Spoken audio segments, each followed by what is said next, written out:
tia tsapan'Andriamanitra miasa mikery eo amin'ny fiainanao venao. Tia tsapan'Andriamanitra maneho ny voninahiny eo amin'ny fiainanao venao.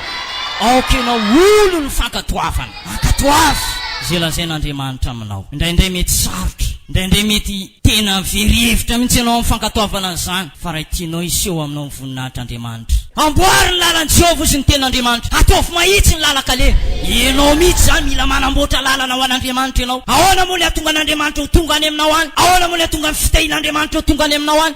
Ahoana moa ny andrasanao valim-bavaka hitapoky hitapirenena raha tsy manamboatra lalana ho an'Andriamanitra ianao? Ianao mihitsy zany miankina aminao le izy riavana. Amboary ny lalan'i Jehovah. Mazava ny tenin'Andriamanitra.